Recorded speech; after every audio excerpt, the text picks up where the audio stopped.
नमस्कार. टेलरिंग आर्टमध्ये आपले मनापासून स्वागत. तर आता इथे आपण 40 इंच चेस्ट असणाऱ्या कटोरीच्या ब्लाऊजची स्लीव्ज कटिंग शिकणार आहोत. बाही कशा पद्धतीने कटिंग करायची पेपरवरती. तर इथे आता आपलं याचं बाहीचं माप आहे 10, याचं चेस्टचं माप आहे 40, बाही लांबी 10 आहे आणि दंडघेर आपलं 6 आहे. तर इथे आता आपण प्रथम छातीचा चौथा भाग अधिक आपली जी बाही लांबी आहे, बाही लांबी अधिक अर्धा इंच घेतलेला आहे. अशा प्रकारे बाही लांबी टाकणार आहोत. तर हे अस्तरच्या ब्लाऊजच्या पद्धतीने कटिंग करणार आहोत, म्हणून आपण बाही लांबीत अर्धा इंच घेतलेला आहे. जर ते अस्तरचं नसेल तर बाही लांबीमध्ये 1.5 इंच आपण मिळवायचं आहे. तर इथे 10 अधिक अर्धा इंच घेतलेला आहे, कारण आपलं हे अस्तरचं ब्लाऊज आहे. तर 10.5 घेतलेली आहे बाही लांबी आणि बाहीची रुंदी ही छातीचा चौथा भाग वजा अर्धा इंच घेतो आपण नेहमी. परंतु आता हे मोठं माप असल्यामुळे आपले चेस्टचा चौथा भाग आहे 10, तर 10 मधून वजा अर्धा जर केला तर ते 9.5 येतं. परंतु इथे जर आपण 9 जरी घेतलं, ब्लाऊज पीस जर कमी असेल किंवा बसत नसेल तर 9 जरी घेतलं तरी चालतं. तर इथे आपण बाहीची घडी ही रुंदीची 9ची घेतलेली आहे. इथपर्यंत आपलं हे 9 आलेलं आहे. ते आपण खूण करून घ्यायची. इकडे देखील 10 अधिक अर्धा 10.5 वर खूण करून घ्यायचे आहे. तर काही वेळेस ब्लाऊज व्यवस्थित आपण पॅटर्न शिकतो कटोरीचे, परंतु बाहीचं माप कसं टाकायचं रेग्युलरच्या नेहमीच्या बाया आपण माझा याच्या आधीही बाहीचा व्हिडिओ आहे, बाही कशा पद्धतीने कटिंग करायची, तो देखील तुम्ही डिटेलमध्ये पाहू शकता. परंतु आता इथे चेस्ट 40ची बाही मी सेपरेट पुन्हा काढून दाखवणार आहे, तर ती देखील तुम्ही व्यवस्थित लक्षात घ्या. तर इथे आपण आता घडीमध्ये जर अर्धा इंच 9 इंचाची घडी घेतलेली आहे. जिथे आपल्याला 9.5 हवी होते तिथे आपण 9ची घेतलेली आहे, कारण खूपच मोठी अशी बाही निघते आणि मग ती झोळ पडतो कुठेतरी. तर आपण 9ची घडी घेतली तरी चालते.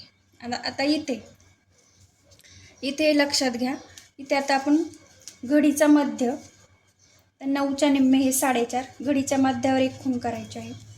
त्याच्या पुढे 1.5 इंचावर एक खूण करून घ्यायचे आहे. आणि इकडनं जो आपण सेप देतो 3 वरून नेहमी, तर तो आता आपण घडी अर्धा इंच कमी केल्यामुळे 3.5 वरून सेप द्यायचा. तर ज्यावेळी नेहमी अशी बाही टाकली तरी चालेल 40च्या मापाला, किंवा एखाद्या वेळी कापड कमी पडतं किंवा अस्तरचं वगैरे कापड, ब्लाऊज पीसचं कापड कमी असतं, त्यावेळी देखील आपण ही पद्धत वापरली तरी चालेल.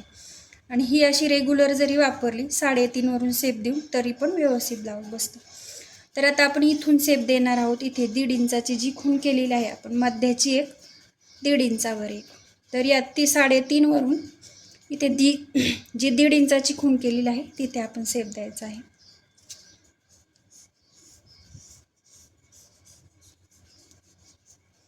असा व्यवस्थित असा हलकासा एस आकारात आपण ती खूण सेप देऊन घ्यायचा आहे.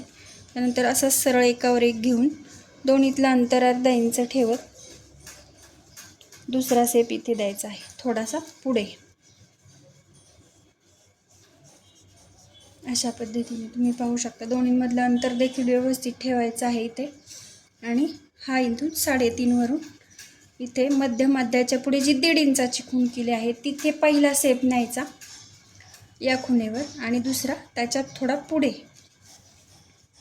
तर इकडे आता आपलं दंडघेर, आता आपण हे दंडघेर टाकताना आपलं अस्तरचंच ब्लाऊज असल्यामुळे अगदी कडेलाच टाकणार आहोत. दंडघेर आपलं 6 आहे, तर दंडघेरात 1.5 इंच मिळवायचं आहे. 7 अधिक 7.5 6 अधिक 1.5 इंच 7.5. तर 7.5 वर आपण ही इथला पॉईंट आणि इथला पॉईंट जोडून घ्यायचा आहे. दंडघेर अधिक 1.5 इंच. तर अशा प्रकारे आपलं बाहीचं मार्किंग तयार झालेलं आहे. इथे दंडघेर अधिक 1.5 इंच आणि इकडे आपण बाहीचे सेप दिलेले आहेत आपण. तर यावरच व्यवस्थित आपण कटिंग करून घेणार आहोत.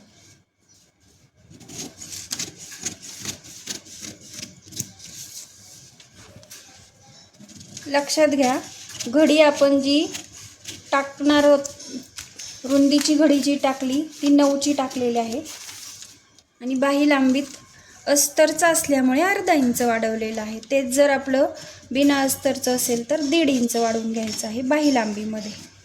हा दुसरा शेप कट करताना इथे एकावर एकच राहील याची काळजी घ्यायची. इथे असं मागे पुढे होता कामा नये हे लक्षात घ्यायचं, मग नाहीतर मग फिटिंगच्या वेळी प्रॉब्लेम येतो. तर हा दुसरा शेप कट करताना व्यवस्थित काळजी घ्यायची. तो अलीकडेच आपण बाहेर काढून घ्यायचा आहे. नेहमी प्रत्येक वेळी हे लक्षात ठेवा बाही कटिंग करताना. तर हे असं अलीकडेच आपला शेप हा बाहेर निघतो. इकडे आपलं जवळजवळ 1 इंचावर एकावर एक पेपर असं व्यवस्थित राहिलं पाहिजे. तर अशा प्रकारे 2 शेप आपले कटिंग झालेले आहेत आणि व्यवस्थित अशी 40 चेस्टच्या आपण स्लीव्ज काढून घेतलेले आहे. अगदी व्यवस्थित बसते. आपण जे याच्या आधी एक व्हिडिओ दिलेला आहे 40 चेस्टचा मापाचा, त्याचीच आपण बाही यामध्ये काढून घेतलेली आहे. तर नक्की ट्राय करा, लाईक करा आणि सबस्क्राईब करा. धन्यवाद.